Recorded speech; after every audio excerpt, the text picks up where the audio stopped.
In 2014, Brazil won the World Cup of Pokemon with a shocking upset victory over the United States of America. This was a big deal at the time, it moved culture, and there were even news articles written about it. But one of the more interesting Pokemon that they used in that era was something that's now known as Brazilian Tyranitar.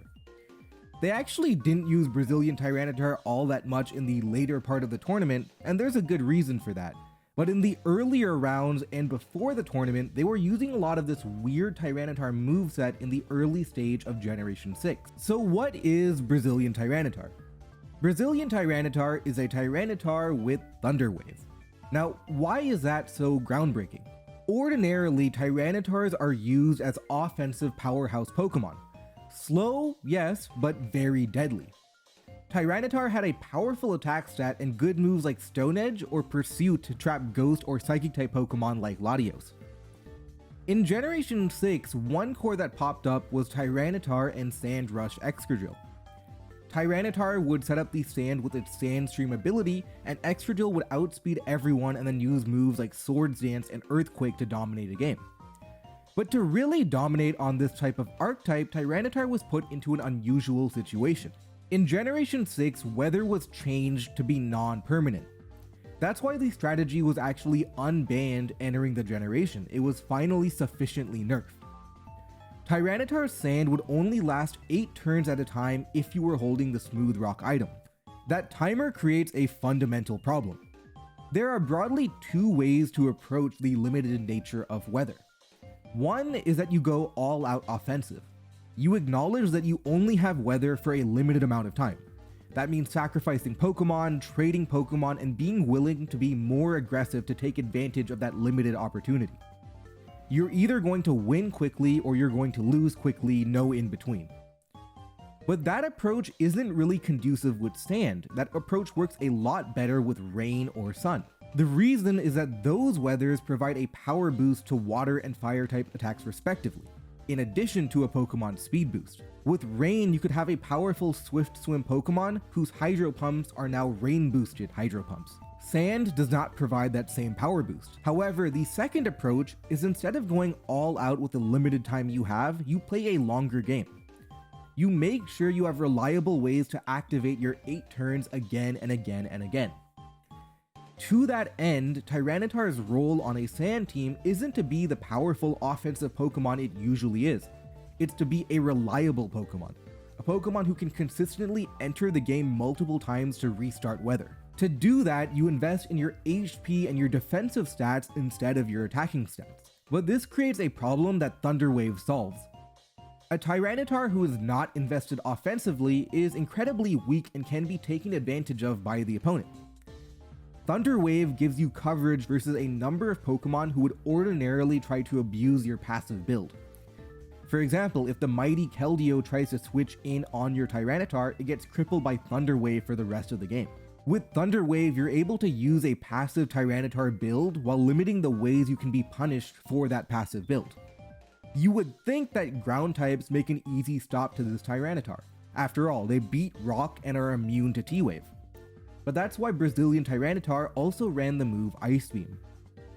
Despite coming off of Tyranitar's lower special attack, it's a great move because it hits some of the most relevant ground-type Pokemon in the format like Gliscor, Garchomp, and Landorus T, all while avoiding Rough Skin or Intimidate.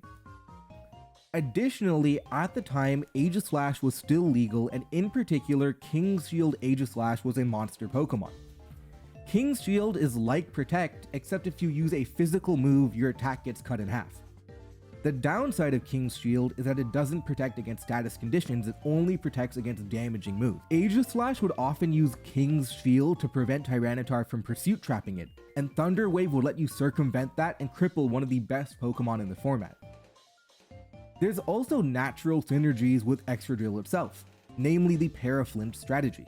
Obviously, Paralysis is one of the best status conditions in the game, but on top of that you could form the nasty combination with Thunder Wave plus Iron Head to break through stubborn Pokemon. A lot of the moves on this Tyranitar are pretty variable. For example, you might want Fire Blast to hit Ferrothorn, maybe you still want Stone Edge, maybe you want Dark Pulse, maybe you want Crunch, maybe you want Pursuit. There's no one moveset, the main idea is Thunder Wave. Now, Obviously, I'm sure that people have used Thunderwave Tyranitar before. In fact, it was used in the 2011 World Cup in the Gen 5 era too. But the reason the name stuck is because of one community using it so much at one time. At the time of this World Cup in 2014, Pokemon X and Y had just been released.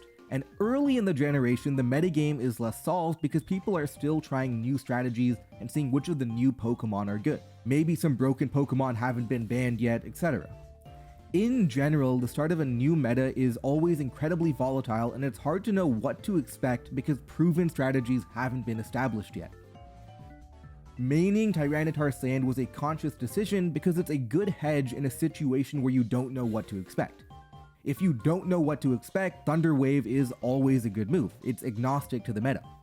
If you don't know what to expect, Extra Drill with double its speed is always a good pick because it's simply faster than everything. It's especially good in an offensive meta that tends to dominate an early metagame.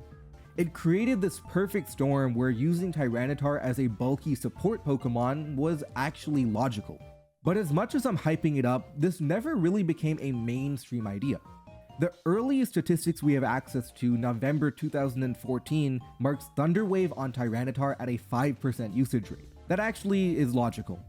Tyranitar is a great Pokemon and it's used on a lot of different styles, and Thunderwave Tyranitar really only fits on that particular sand archetype.